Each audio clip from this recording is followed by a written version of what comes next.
Mukunda jewellery హనుమకొండలోని అతిపెద్ద jewellery mart December 14న గొప్ప ప్రారంభం. సీనియర్ నటులు లెజెండరీ యాక్టర్ మోహన్ బాబు గారి ఇంట్లో జరిగిన వివాదం పూర్తిగా ఇప్పుడు టాక్ ఆఫ్ ద టౌన్ అయిపోయింది. అందరూ కూడా ప్రెస్ మీట్లు పెట్టి ఉద్వేగంగా వారి వర్షన్ చెప్పుకునే ప్రయత్నం చేస్తున్నారు. మోహన్ బాబు గారి ఇంట్లో ఎందుకు ఇలా జరిగింది? Welcome to this candid conversation. రాజులకు కూడా కష్టాలు వస్తాయా అంటే మనకి చాలా కథల్లో మనం విన్నాం. అనేక మంది సంతానం ఉండే రాజుల రాజ్యాల విషయంలో, ఆస్తుల పంపకాల విషయంలో మనం ఎన్నెన్నో ఎగ్జాంపుల్స్ వింటూ ఉంటాం. ఇవాళ రాజును ఎందుకన్నానంటే మనకు అందరికీ సుపరిచిత సీనియర్ నటులు లెజెండరీ యాక్టర్ మోహన్ బాబు గారి ఇంట్లో జరిగిన వివాదం పూర్తిగా ఇప్పుడు టాక్ ఆఫ్ ద టౌన్ అయిపోయింది.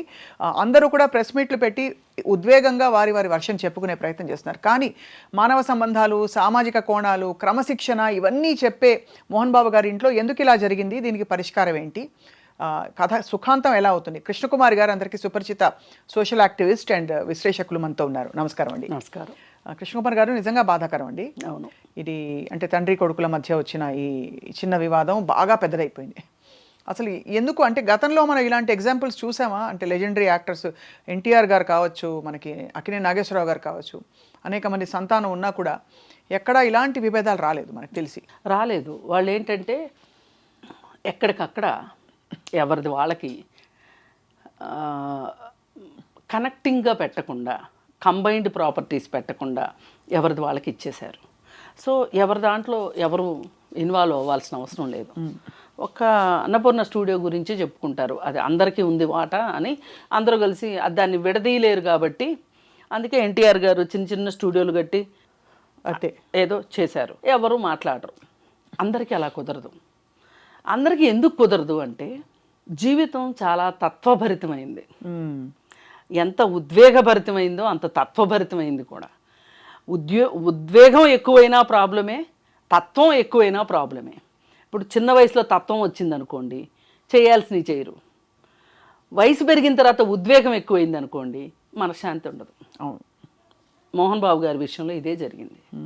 సింపుల్గా మాట్లాడుకుంటే, ఇందాక మీరు చాలా చెప్పారు అందరి తీర్పులోని ఏవేవో ఆయన ఎక్కడైనా వివాదాలు వస్తే పరిష్కరించేటట్లు. అవును, నిజమే. అందరికీ శకునం చెప్పే బల్లి కుడితిలోనే పడుతుంది. అలానే అయ్యింది. ఎందుకు ఇలా జరిగింది అని మనం కొంచెం విశ్లేషించుకుంటే, ఏ మనిషి అయినా సరే 60 సంవత్సరాలు లేదంటే మ్యాక్సిమం 65 సంవత్సరాల లోపు తనకున్న ఆర్థిక బంధనాలని తెంచుకోవాలి.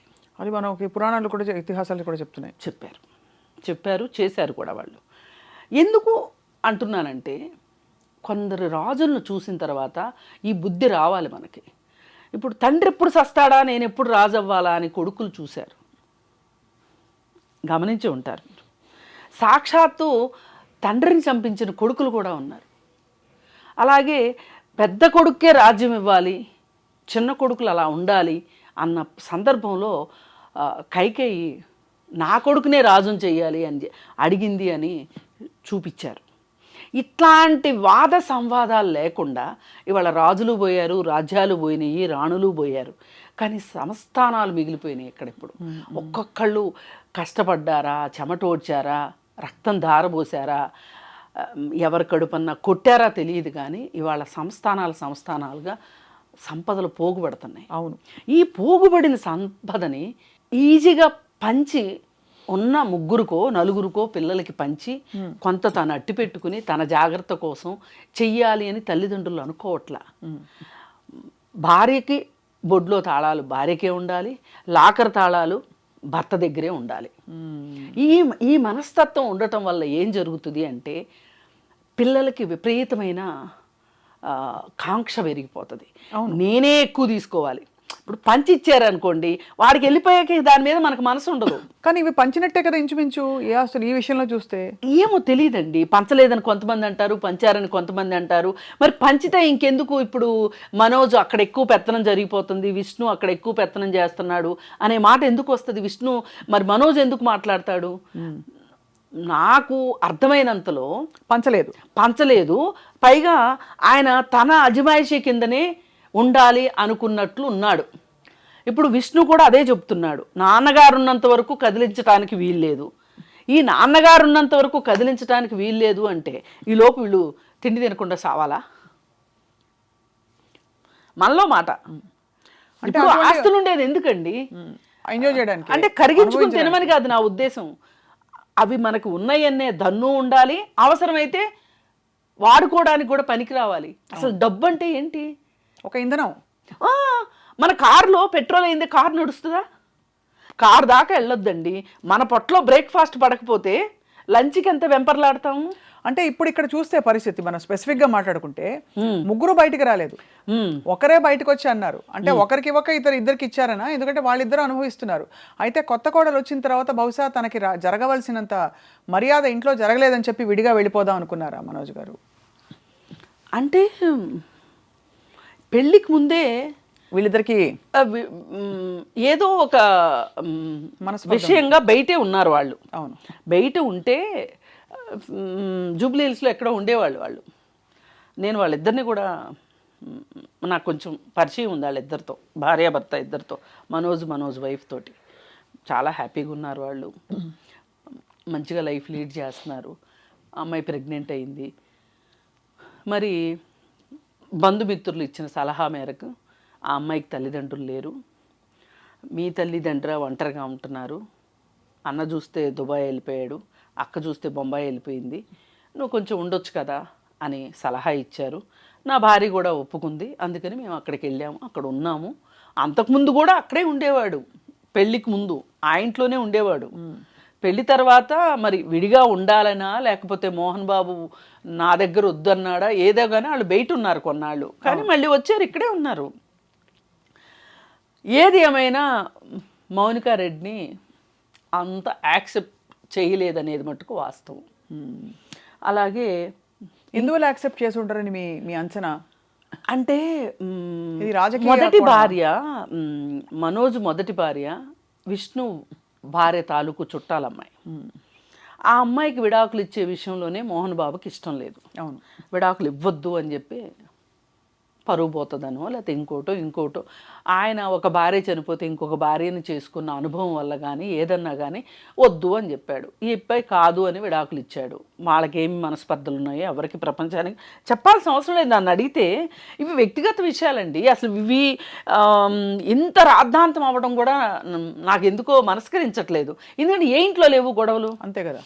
అయితే సరే ఆ సందర్భంలో అసలు వీళ్ళ పెళ్ళికే ఒప్పుకోకపోతే లక్ష్మియే ఎన్ని రోజులు ఇష్టపడ్డ అమ్మాయిని పెళ్లి చేయకుండా అలా ఉంచుతాము అని చెప్పి తనే ముందుకు పడి పెళ్లి చేసింది. ఆ పెళ్లిలో కూడా మీరు గమనిస్తే విష్ణు ఎంత చుట్టం చూపుగా వచ్చాడంటే చాలామంది గెస్టులు వచ్చాక వచ్చి చాలామంది గెస్టులు వెళ్ళకముందే వెళ్ళిపోయాడు. జస్ట్ అంటే ఇది ఎందుకు చేశాడు అంటే విష్ణు తెలివితేటలు ఇలానే ఉంటాయి. నా తండ్రికి ఇష్టం లేదు కాబట్టి నాకు కూడా ఇష్టం లేదు. అది తెలివితేటలను ఎందుకు అనుకోవాలి? అది ధర్మం అనుకోవచ్చు కదండి. ధర్మం కాదు. లక్ష్మి ఎందుకు చేయలేదు ఆ పని? మరి అలా కాదు, ఇప్పుడు లక్ష్మి ఎందుకు చేయలేదు చెప్పండి. కుటుంబం ఉంది, మరి లక్ష్మి కూడా అలాగే ఉండొచ్చు కదా. కాదు, లక్ష్మి ధైర్యంగా నాకు చెల్లుబాటు అయిపోతుంది నేను ఏం చేసినా అనే ఒక ధైర్యంతో ముందుకొచ్చి ఆడపిల్ల కాబట్టి కొంచెం ఇంటమ్మాయి కాబట్టి తను అన్ని చక్కబెట్టే ప్రయత్నం చేసింది. ఆడపిల్ల టిపికల్గా చేసేది అంటే అందరినీ కలపాలని. అక్కడ అన్న ఇంకోవైపు విష్ణు బహుశా అందరం ఒకవైపు ఉంటే బ్యాలెన్స్ ఉండదు కాబట్టి తండ్రి వైపు తల్లిదండ్రుల వైపు తను ఉంటున్నట్టుగా ఉండి మనోజ్ వైపు తిను ఉంటున్నట్టుగా ఉండి ఇది చాలా కుటుంబాల్లో జరిగేదే కదా. జరిగేదాని వెనక మర్మమే నేను చెప్తున్నా. ఈ జరిగేదాని వెనక తండ్రిని మంచి చేసుకోవాలి. ఎందుకంటే తండ్రి చేతిలో ఆస్తులు ఉంటాయి, తండ్రి చేతిలో పవర్ ఉంటుంది. పవర్ చుట్టూ తిరుగుతాయండి పాలిటిక్స్ మొత్తం. Family biggest politics in the world family politics. ఈ ఫ్యామిలీ పాలిటిక్స్లో విష్ణు కావాలని అలాగా తండ్రితోటి చాలా బాగా జోరీలాగా ఉండి తండ్రికి మనసులో మనసై మాటలో మాటై తండ్రి అధికారాన్ని ఒప్పుకుని ఆ పెత్తనాన్ని భరించి తండ్రితో మంచిగా ఉన్నాడు. అది మనోజ్కి చేత కాలేదు. పిల్లలందరూ ఒకలా ఉండరు కదా, అంతే. ఉండకపోయేసరికి మనోజ్కి క్రమక్రమంగా డిస్టెన్స్ పెరిగింది.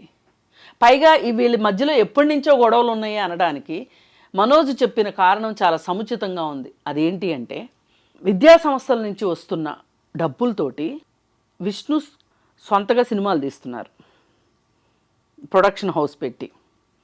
డబ్బాలు వెళ్తున్నాయి కానీ డబ్బులు రావట్లా, డబ్బాలు తిరిగి వస్తున్నాయి కానీ డబ్బులు మట్టుకు తిరిగి రావట్లా. అయితే అన్నీ పోయిన సినిమాలే కదా, ఒక్క సినిమా ఆడి డబ్బులు వచ్చింది ఏమున్నాయి? ఈ మధ్యకాలంలో జిన్నా సినిమా అట్టర్ ఫ్లాప్, తెలుసు కదా, 5 పైసలు రాలేదు దాంట్లో, పోయినాయి కానీ. అయితే మరి మనోజు బయట ప్రొడక్షన్ హౌసుల్లో పనిచేస్తున్నాడు, హీరోగా పనిచేస్తుంటే తనకు రెమ్యూనరేషన్ వస్తుంది, ఆ సినిమాలు తీసిన వాళ్ళకి డబ్బులు వస్తున్నాయి. మరి సొంత ప్రొడక్షన్ హౌస్ను పెట్టి ఆడే సినిమాలు నటించగలిగిన సత్తా ఉన్న మనోజ్ను పెట్టి సినిమా ఎందుకు తీయలేదు?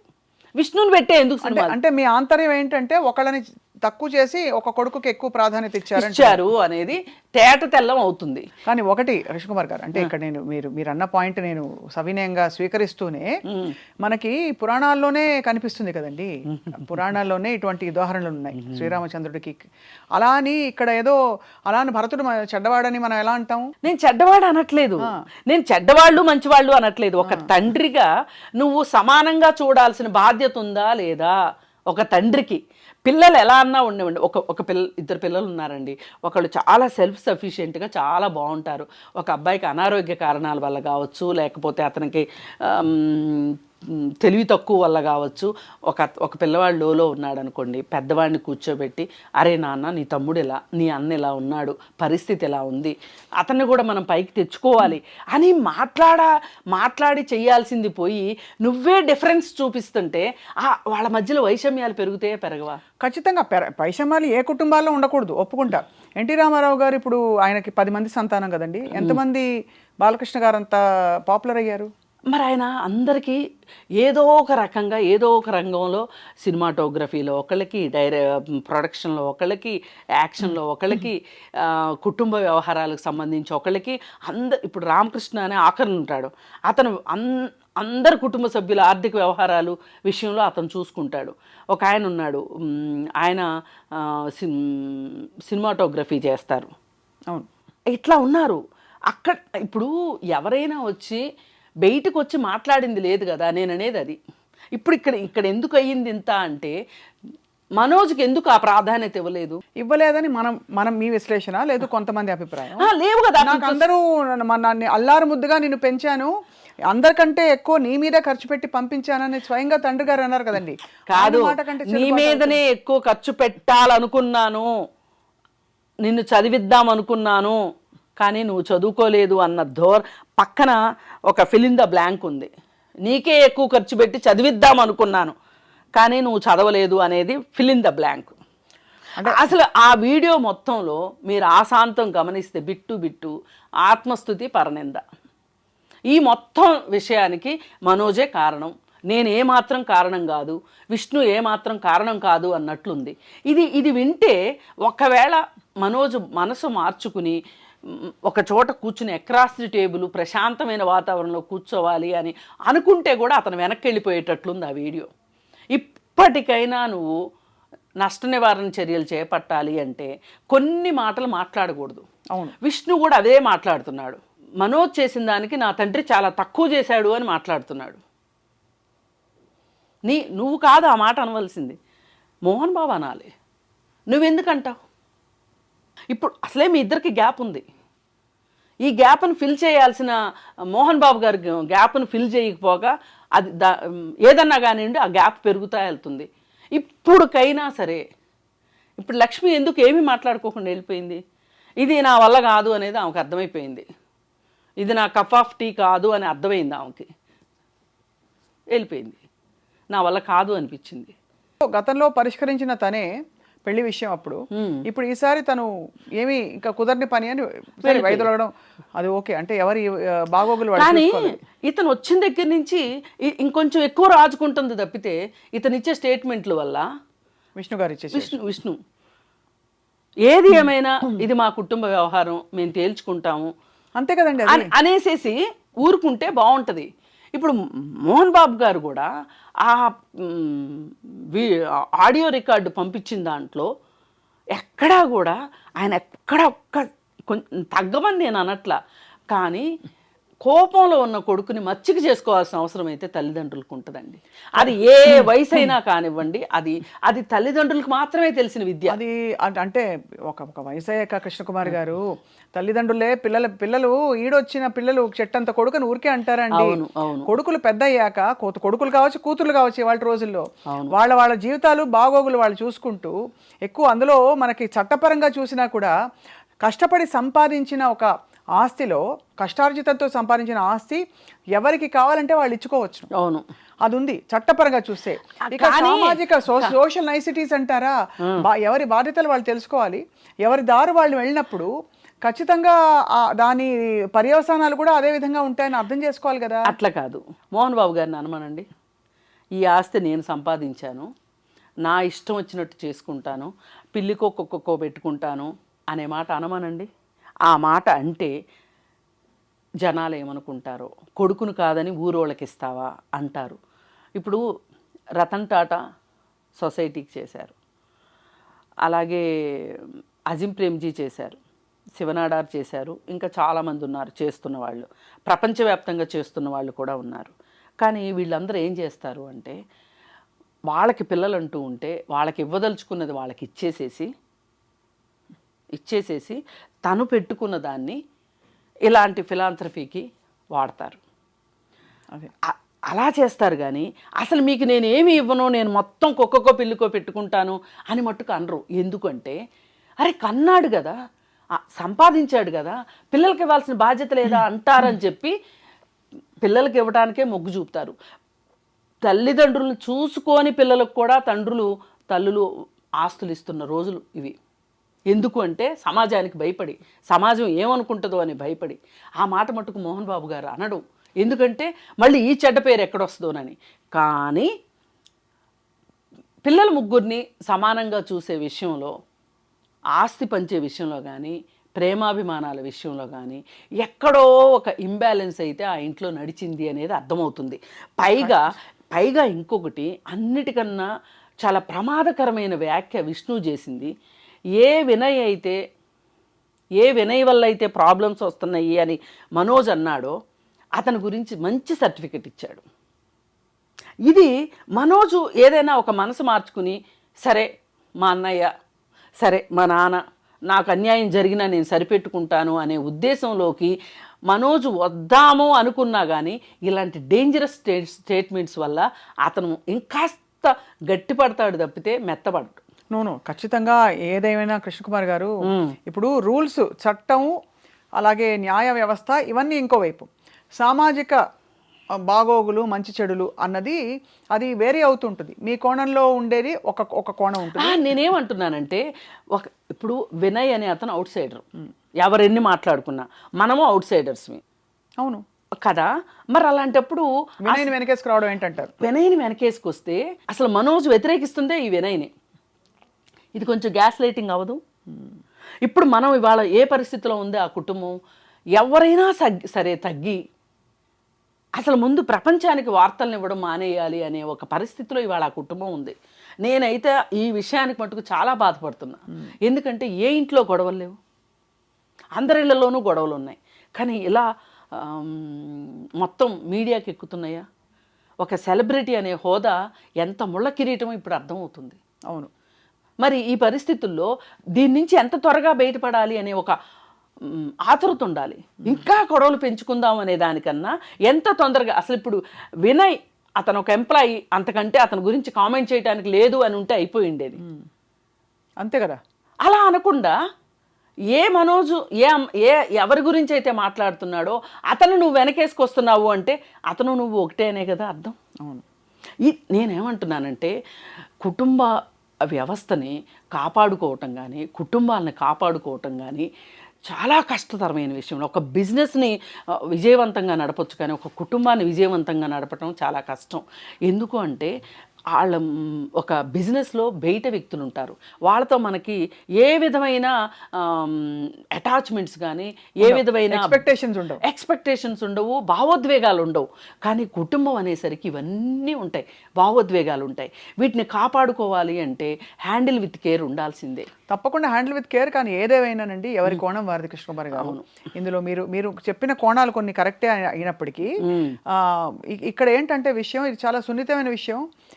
అల్టిమేట్గా వాళ్ళందరూ కలుస్తారు.